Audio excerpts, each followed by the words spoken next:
Tudo bem? Aqui é a professora Melissa. Hoje a gente vai falar um pouquinho sobre probabilidade, né? O que seria a probabilidade? A probabilidade é o campo de matemática que analisa como as possibilidades de um fato ocorrem, quais as chances de um resultado determinado acontecer, né?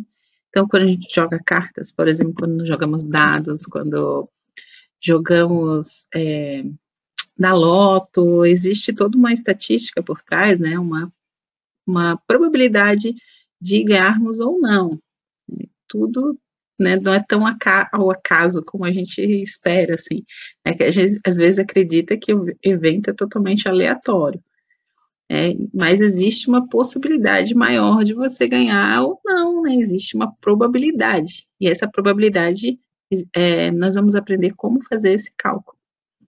Justamente a ideia de probabilidade surgiu com os jogos, né? Então foi lá na Idade Média, com os jogos de azar, né? Era muito comum na época, inclusive nos castelos, né? Ter salas de jogos onde se jogava várias coisas, né, de cartas, jogos de dados, é, dama e também o xadrez era já muito difundido na época. E então começaram a surgir aquela ideia, né, de como ganhar, se existe uma chance maior de ganhar, como fazer isso, tal. E já existia naquela época gente que usava isso a seu favor, né?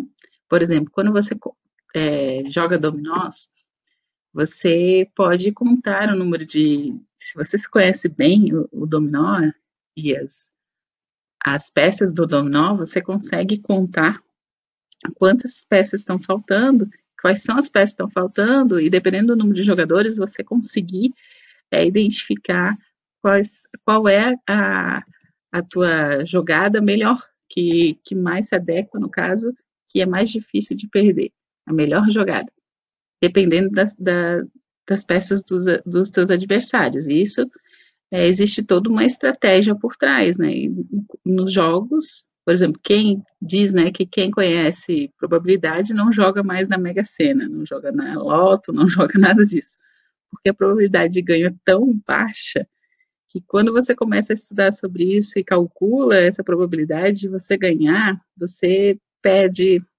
toda a vontade de participar, porque realmente a sua chance é muito, muito pequena. Então, essa ideia de probabilidade começou dessa época, já lá na Idade Média, e até hoje, né, existem muitos estudos sobre probabilidade. É um assunto muito interessante e muito prático, que você consegue ver na prática, nas coisas do seu dia a dia, e começar a utilizar, inclusive, na jogatina, por que não? Ver o que significa a espaço amostral. Espaço amostral é um conjunto formado por todas as possibilidades que tem de acontecer certo evento, né? Por exemplo, quando a gente joga lá uma moeda só, a possibilidade seria ou cair na cara ou cair em coroa. Então, cara, coroa, o conjunto formado por esses dois elementos é o que a gente chama de espaço amostral.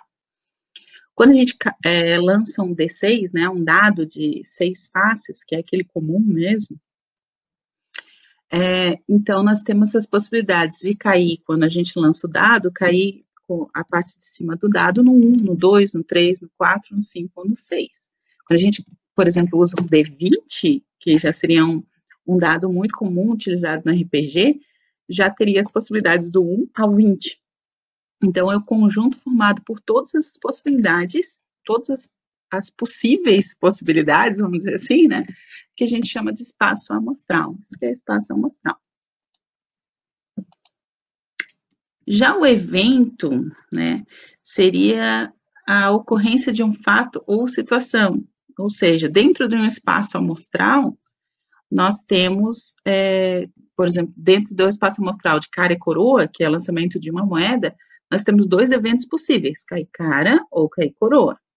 Quando nós lançamos, por exemplo, 3 moedas, então existe muitas mais possibilidades, né? Porque pode cair, por exemplo, cara, cara, cara, coroa, coroa, coroa, coroa, cara, coroa, cara, cara, coroa, e assim por diante. Então, cada uma dessas possibilidades seria um evento. Então, ali, claro que se o evento é uma possibilidade dentro de várias possibilidades que estão no espaço amostral, né, o espaço amostral tem todas as possíveis possibilidades, então a gente pode dizer sim que o evento ele está dentro do conjunto espaço amostral, ou seja, ele é um subconjunto do espaço amostral, né? Que eu representei aqui como E está contido em S, porque E não deixa de ser um conjunto. S, que é o espaço amostral, também é um conjunto. Então, o E está contido dentro do conjunto S. Então, é um subconjunto de S. Agora, razão de probabilidade, assim, como nós calculamos a probabilidade, né? A probabilidade nada é mais do que um resultado de uma divisão entre o que nós queremos e o total de possibilidades, ou seja, é entre o número de elementos do evento sobre o número de elementos do espaço amostral, que seria todas as possibilidades. Tá? Então, o numerador é o número de elementos do evento, o que eu quero. Por exemplo, eu quero que caia cara quando eu lançar uma moeda, ok? Então, seria uma possibilidade, cara. Mas eu tenho duas possibilidades aqui no meu total de possibilidades, que é ou cai cara ou cai coroa. Então, eu tenho uma possibilidade de duas. Então, 1 sobre 2, que é 0,5. Então, olha, um exemplo, né, para a gente entender melhor o que está acontecendo aqui. Ao jogar um dado não viciado, qual a probabilidade de sair um número maior que 3? Então, um dado normal, o dado não viciado normal, que seria o D6, né, teria 6 possibilidades, 1, 2, 3, 4, 5, 6. Mas nós queremos que caia um número maior que 3. Então, maior, lembre-se, maior não é igual, né? Maior do que 3 seria 4, 5 ou 6. Então, você tem 3 possibilidades, que são os números 4, 5, 6, sobre 6, que é o total de possibilidades, que é o total de números do evento, né? Total de eventos, que seria o espaço amostral. Então, eu tenho, ó, 1, 2, 3, 4, 5, 6. Eu tenho 6 eventos dentro do espaço amostral. Portanto, eu quero que caia ou 4, ou 5, ou 6. Então, eu tenho 3 possibilidades de 6, que é o total. 3 sobre 6 é a mesma coisa que 1 sobre 2, que é 0,5. E 0,5 é a mesma coisa que a metade, 50%. Né? Então, geralmente você deixa com 2 casas decimais após a vírgula, quando você tem que fazer uma aproximação decimal, justamente porque o resultado da probabilidade sempre é em porcentagem. Então, quando você coloca lá 0,5, isso é a mesma coisa que 0,50, certo? Que é a mesma coisa que 50 dividido por 100, ou seja, 50%.